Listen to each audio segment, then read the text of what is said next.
PhD नाम तो सुने ही होंगे, वही जिसको कंप्लीट करने के बाद कोई बंदा अपने नाम के आगे DR. लगा सकता है। हालांकि और भी कोर्सेस हैं DR. लगाने के लिए, उनमें से एक बात करूंगा इस वीडियो में। लास्ट तक वीडियो को देखिएगा, काफ़ी इंपॉर्टेंट वीडियो होने वाला है। वीडियो को लाइक कर देना, चैनल पर नए हो सब्सक्राइब जरूर करिएगा। अगर हम बात करेंगे, एक सवाल आप में से हज़ारों बच्चों के दिमाग में होता है, क्या है वो? Is doing PhD after MTech a trap? क्या एक ट्रैप है? क्या आपका ज़िंदगी तबाह हो जाएगा? इस पर एक्सटेंसिव चर्चा करेंगे। खाली MTech नहीं, यहाँ पर MSc को भी इंक्लूड कर दूंगा मैं। तो यहाँ पर देखिए बात है, मेरे नोन के काफ़ी लोगों ने क्या है PhD किया हुआ है। तो सबसे पहले समझते हैं लोग PhD करते क्यों हैं।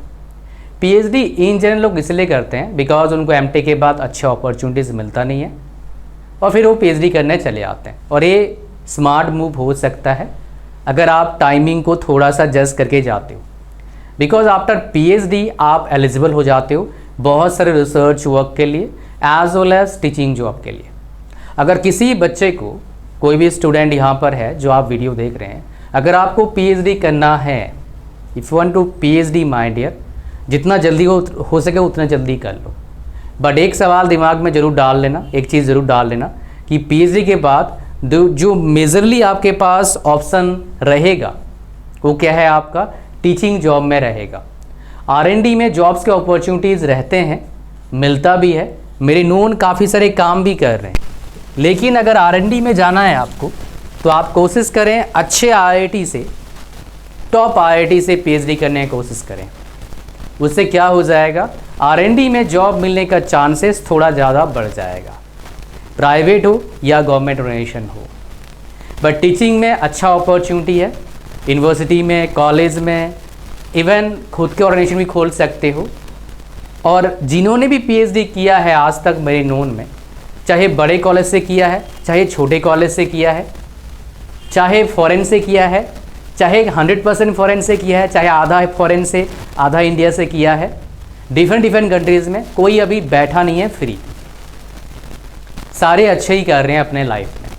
तो इट्स नॉट ए ट्रैप अगर आप सही कैलकुलेशन करके PhD करने जाते हैं।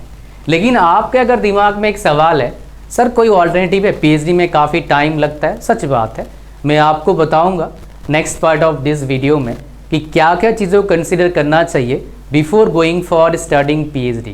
बहुत ज़रूरी है मेरे भाई, नहीं तो आप लगेगा आप कहाँ यार, मेरे को किसी ने बताया नहीं।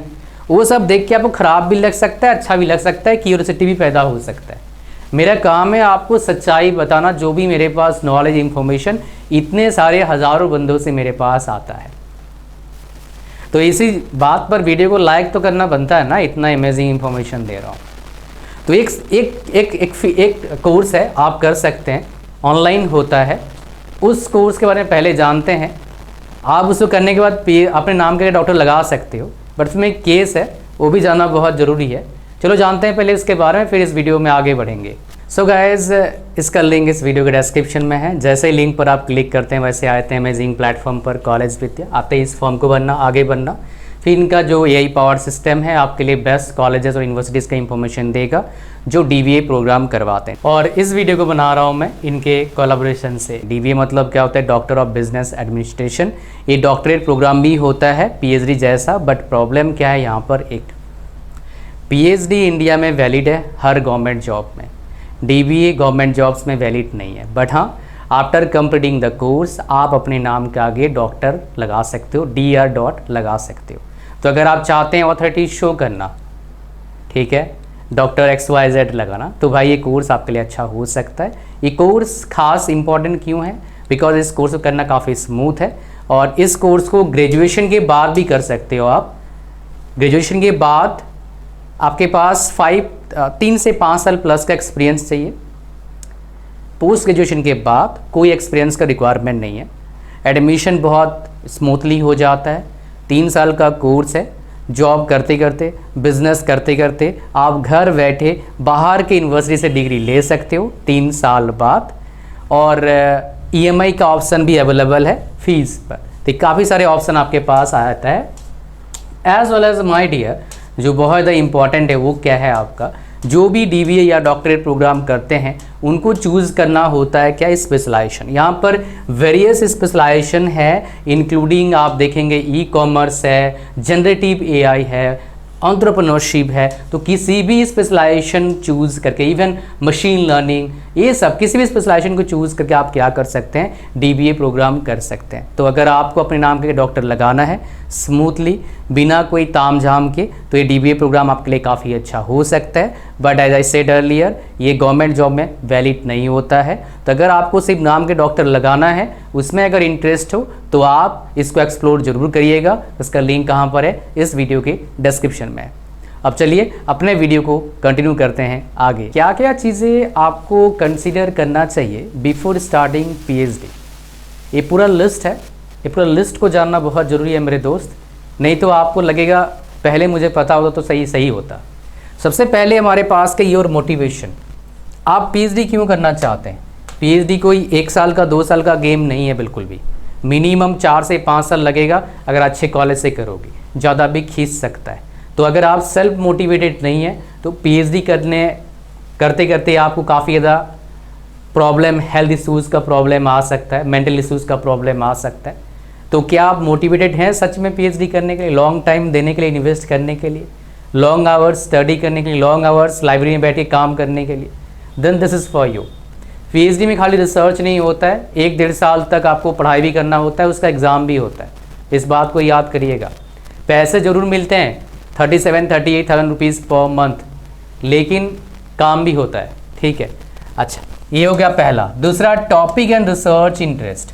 वेल, काफ़ी बार क्या होता है, आपका रिसर्च इंटरेस्ट कुछ और होता है, टॉपिक किसी कुछ और टॉपिक में आप पीएचडी करना चाहते हैं, लेकिन आपके गाइड कोई और टॉपिक बता देते हैं। तो वहाँ पर क्या होता है, कॉन्फ्लिक्ट स्टार्ट होता है। तो आप कभी भी ऐसे मत सोचो इसी टॉपिक में ही पीएचडी करूँगा, किसी और में नहीं करूँगा, ऐसा नहीं सोचना है। काफ़ी बार गाइड जो बोलते हैं वो करना पड़ता है। तो ये रियलिटी है भाई, बिकॉज लोग जो पीएचडी कर रहे हैं मेरे पास ही बताए हैं, उसके हिसाब से बता रहा हूँ। तो आप ओपन रहना किसी भी डायरेक्शन में जाने के लिए, that would be good for you before starting PhD. Choosing right supervisor एक गेम चेंजर होता है भाई। अगर आपको लगता है आपका सुपरवाइज़र सही नहीं है तो जल्दी पीएचडी छोड़ दो, टाइम ख़राब मत करो। चाहे स्टार्ट नहीं करा तब भी छोड़ दो, किसी और जगह अप्लाई कर देना, नहीं तो फंस सकते हो। तो जाने से पहले ही सुपरवाइज़र को जान लो। अगर आप नहीं जान पाए, बाद में पता लग रहा है, तो छोड़ देना ही अच्छा है। अपना टाइम ख़राब करना बिल्कुल भी सही नहीं है। सुपरवाइज़र काफ़ी इंपॉर्टेंट रोल प्ले करता है पीएचडी को कंप्लीट करने के लिए जल्दी। तो सही सुपरवाइज़र होना बहुत ज़रूरी है। और मैं कुछ सुपरवाइज़र को जानता हूँ जो इनके अंडर पीएचडी नहीं करना चाहिए, और कुछ सुपरवाइज़र को डेफिनेटली जानता हूँ जिनके अंडर पीएचडी कर सकते हैं, बिकॉज जिन्होंने पीएचडी कंप्लीट किया है उसके हिसाब से वो बता रहा हूँ। इन जनरल अगर यंग सुपरवाइज़र मिल जाए तो काफ़ी बार सही होता है, बिकॉज उनको दिखाना होता है उनके अंडर कितने लोगों ने पीएचडी कंप्लीट किया है। तो ये बेनिफिशियल होता है जल्दी पीएचडी कंप्लीट करने के लिए, ठीक है। और यही रीज़न है मैं अभी वेट कर रहा हूँ कुछ लोगों का कि उनका पीएचडी हो जाए, वो अच्छे कॉलेज में टीचिंग में लग जाएं और उनके अंडर पीएचडी कर लूँ मैं। टाइम कमिटमेंट काफ़ी इंपॉर्टेंट रोल प्ले करता है मेरे दोस्त। जैसे मैंने बताया थोड़ी देर पहले, पीएचडी कोई एक साल का गेम नहीं है, 4-5 साल मिनिमम लगेगा, 6-7 साल भी लग सकता है। तो क्या आप तैयार हैं इतने टाइम देने के लिए, अपने आप से पूछना है ना। ये बहुत ज़रूरी है, नहीं तो बाद में बोलोगे यार इतना टाइम जा रहा है, तो टाइम भी चला जाएगा, फिर दिक्कत आ जाएगा। फाइनेंशियल प्लानिंग, वेल देखिए बहुत सारे लोगों का तो कोई दिक्कत नहीं आएगा, बिकॉज 37-38 में बहुत सारे लोगों के लिए ठीक होता है। पहले 2 साल इतना मिलता है, फिर नेक्स्ट 42,000 मिलता है, फिर मिलता नहीं है स्कॉलरशिप इन जनरल, बट कभी कभी मिल जाता है, गाइड पर होता है, सुपरवाइज़र पर होता है, ठीक है। काफ़ी सारे प्रोजेक्ट्स में आपको लगाते हैं, उस पैसे आपको मिल जाता है ठीक ठाक। तो प्लस बहुत सारे कॉलेजेस में क्या होता है, अगर मेरिट भी हैं तो आपके लिए अलग से घर मिलता है ना, मेरिट कपल के लिए। तो ये अच्छा है, बहुत सारे कॉलेजेस में मिलता है, बिकॉज मेनली टॉप कॉलेजेस क्या होते हैं, फुल्ली रेसिडेंशियल होते हैं। बट कुछ जगह पर क्या होता है, बाहर भी रहना अलाउ होता है, लाइक IIT बॉम्बे में है, IIT दिल्ली में है ना, बहुत सा जगह पर। बट कुछ जगह पर क्या है, फुल्ली रेसिडेंशियल होता है। तो अगर आप मैरिड हैं ऑलरेडी तो एक बार पता करके जाना कॉलेज में, क्या वो बाहर रहने के लिए या फिर अपने ही कॉलेज में आपको देंगे रहने के लिए, ये पता करके जाना, ठीक है। समझ रहे हैं। अच्छा, नेक्स्ट हमारे पास क्या होता है, इसलिए उसके अकॉर्डिंग फाइनेंस से प्लानिंग करना पड़ेगा आपको कि आपका खर्चा निकलेगा नहीं निकलेगा तो आप कहाँ से सोर्स करोगे। कोई प्रॉब्लम आ गया तो कहाँ से आपके पास पैसा आएगा, तो ये पूरा हिसाब किताब करके पीएचडी में उतरना, नेक्स्ट हमारे पास क्या है, लोकेशन एंड लाइफस्टाइल, काफ़ी इंपॉर्टेंट है। आप ऐसे ही पीएचडी चक्कर में ऐसे लोकेशन में मत जाना जहां आप रह नहीं सकते। काफ़ी बार ये तो पढ़ाई की बात है, जॉब की बात होता है, काफ़ी बार चले जाते हैं लोग लोकेशन में, फिर वहाँ पर उनकी शादी ही नहीं होते हैं काफ़ी सारे के या फिर शादी नहीं करते हैं। सर शादी कहाँ करेंगे सर ऐसे उटपटांग लोकेशन में, नाम नहीं बताऊँ किसी लोकेशन का काफ़ी मेरे पास बच्चे आए मेरे 1-to-1 सेशन में इस प्रॉब्लम को लेके, काफ़ी मतलब इसी साल कम से कम 20-25 लोग आए हैं। ठीक है, जो जॉब कर रहे हैं पैकेज अच्छा है, 15-20 लाख 25 लाख तक पैकेज है, एक्सपीरियंस हो गया ना उसके बेस पर। तो इसलिए लाइफस्टाइल और लोकेशन जरूर जानना है। आप क्या उस जगह के लिए मतलब फिट हो सकते हो, कोई दिक्कत तो आपको नहीं आएगा, उसके हिसाब से चूज़ करना है आपको। नेक्स्ट कैरियर गोल्स, काफ़ी इंपॉर्टेंट है। आपका गोल क्या है, पीएचडी क्यों करना चाहते हैं आप, वो जानना बहुत ज़रूरी है। अगर आप सिर्फ गो विथ फ्लो करना चाहते हैं पीएचडी, दिक्कत में फंस सकते हो। टीचिंग में बिल्कुल इंटरेस्ट नहीं है तो पीएचडी करना घातक हो सकता है, इंडिया में खास करके। बाहर मिल जाता है, हर कंट्री का अलग रहता है, बाहर हर जगह नहीं मिलता है भाई, लेकिन कुछ कुछ जगह पर रिसर्च ओरिएंटेड काम मिल जाता है। नेटवर्किंग एंड कोलैबोरेशन डेफिनेटली काफ़ी इंपॉर्टेंट रोल प्ले करता है।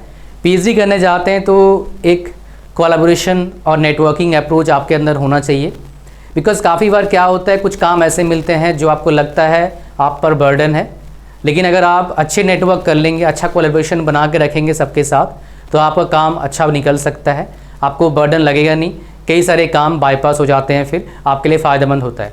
तो अगर आपको नहीं आता है तो सीख करके जाना, अगर नहीं सीख के गया जाओगे तो सीखने की कोशिश करना, ये आपको काफ़ी ज़्यादा बेनिफिट्स देगा। नेक्स्ट हमारे पास क्या, work pressure and mental health, काफ़ी इंपॉर्टेंट रोल प्ले करता है। मेंटल हेल्थ के लिए आप क्या कर सकते हैं, सूर्य भगवान के नीचे सुबह सुबह जाओ, है ना, पेट और पीठ दिखाओ सूर्य भगवान को डेली, और डेली ओलोम विलोम प्राणायाम करो, काफ़ी हद तक आपका मेंटल हेल्थ अच्छा रहेगा। एंड वर्क प्रेशर रहता है भाई साहब, इसके लिए आप खुद तैयार करना खुद को। मैं जानता हूँ कई सारे पीएचडी होल्डर्स रात 2-2 बजे तक क्या है लाइब्रेरी में रहते हैं, फिर सुबह 8 बजे चले आते हैं अपने कॉलेज में क्लासेस लगाने के लिए, आप दूसरी चीज़ें काम करने के लिए लाइब्रेरी जाते हैं, लैब में जाते हैं, तो वर्क प्रेशर रहता है, बट ये मैनेज किया जा सकता है। हज़ारों बच्चे कर रहे हैं तो आप भी कर सकते हो अगर आप तैयार हैं उस चैलेंज को लेने के लिए। नेक्स्ट हमारे पास स्किल्स यू नीड, तो क्या क्या स्किल्स आपको चाहिए होगा बेसिकली। एक पहला आपके पास पेशेंस चाहिए, कम्युनिकेशन स्किल अच्छा होना चाहिए, हिंदी इंग्लिश जो भी लैंग्वेज उस जगह पर चलता है, रिसर्च का ability as well as paper writing skills. उसके अलावा पेपर में, दूसरों के पेपर में क्या कमी है उसको निकालने का स्किल्स, एज वेल उस कमी को रिसर्च वर्क का जरिए फुलफिल करना है, ताकि आपका पेपर पब्लिश हो पाए अच्छे जर्नल में। अच्छे रिसर्च वर्क करना बहुत ज़रूरी है अच्छे जर्नल में पेपर पब्लिश करने के लिए, तो ये चीज़ें आपको ज़रूर ध्यान देना चाहिए। नेक्स्ट हमारे पास क्या है, लास्ट बैकअप प्लान्स, काफ़ी इंपॉर्टेंट है। अगर मान लो it is not working for you, जाने के बाद आपने सब चीज़ देखा फिर भी काम नहीं कर रहा, तो आपके पास बैकअप प्लान होना बहुत ज़रूरी है। क्या करोगे, मान लो 6 महीने बाद लगा ये सब सही नहीं है, तो आपके पास प्लान ऑलरेडी बना होना चाहिए, प्लान ABC बना होना चाहिए कि मैं ये नहीं होगा तो मैं कुछ और कर लूँगा। टेंशन मत लेना भाई, लाइफ में बहुत कुछ है करने के लिए, बस आपको तैयार रहना है, बस धीरे करके चलते रहना है, एंजॉय करना है लाइफ को। ठीक है, ये था पूरा चीज़ें जो पीएचडी ज्वाइन करने से आपको पता जरूर होना चाहिए। इतना ही 10 वीडियो में, थैंक यू वेरी मच। बाकी DBA जो अगर आप इंटरेस्ट हैं करने के लिए, उसका लिंक कहाँ पर इस वीडियो के डिस्क्रिप्शन में, do check it out. Thank you very much, God bless you all, मिलते हैं नेक्स्ट वीडियो में।